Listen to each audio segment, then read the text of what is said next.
एड़ी चोटी का जोर लगा रही है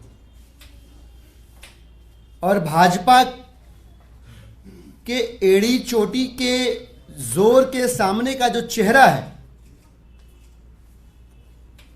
वो कभी आईटी बन जा रहा है, कभी सीबीआई बन जा रहा है, कभी इनकम टैक्स, कभी ईडी बन जा रहा है। हम लगातार कह रहे हैं कि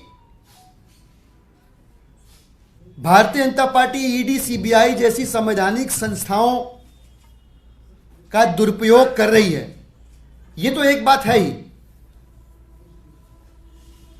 लेकिन अब जो दृश्य सामने है उस दृश्य में सीबीआई या ईडी, अगर हम अभी की बात करें तो ईडी जैसी एजेंसी भी राजनीतिक संगठनों की तरह काम करने लगी है। कैसे होता है कि कोई आरोप किसी पार्टी पे लगा, कोई लांछन लगा, झूठ है सच है, पार्टियां उस पर रिएक्ट करती हैं। कई बार ऐसा होता है,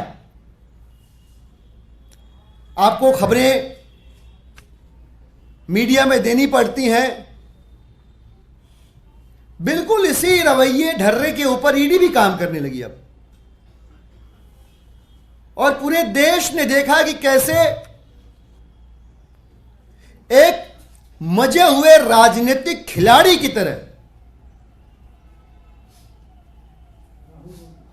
ईडी ने मीडिया में खबरें प्लांट करने की कवायद शुरू करी। बेसलेस स्टेटमेंट को प्रेस रिलीज के तौर पे मीडिया में छपवाने की कोशिश करी। जी मैं बड़ी जिम्मेदारी से कह रहा हूं, बेसलेस, आधारहीन, क्योंकि अभी एनफोर्समेंट डायरेक्टरेट ने जिस 100 करोड़ रुपए का जिक्र करते हुए अरविंद केजरीवाल जी को गिरफ्तार करने की अपनी कोशिश को और बल देने का और ताकत देने का प्रयास किया, दोस्तों हम और आप सब जानते हैं कि ईडी के उस तर्क को उच्चतम न्यायालय के अंदर माननीय न्यायाधीश संजीव खन्ना जी की कोर्ट में यह कहकर सिरे से खारिज कर दिया गया कि भाई ये हियर से है, ये बातें हैं, इस पर डिबेट हो सकती है, लेकिन कोई तथ्य नहीं है, इसमें कोई प्रमाण सबूत नहीं है।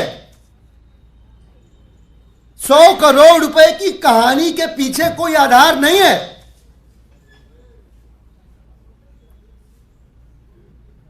जो दावा सुप्रीम कोर्ट में खारिज हुआ, बिल्कुल एक मजे हुए राजनीतिक संगठन की तरह उसी दावे को अपना सबसे बड़ा बल जताकर मीडिया में ईडी अब भाजपा की तरफ से खबरें प्लांट कर रही। ये दिन देखने पड़ रहे हैं देश की संवैधानिक संस्थाओं को। ये दिन इसलिए देखने पड़ रहे हैं कि भारतीय जनता पार्टी की ट्रेनिंग पर और भारतीय जनता पार्टी के निर्देश पर एनफोर्समेंट डायरेक्टरेट काम कर रहा है।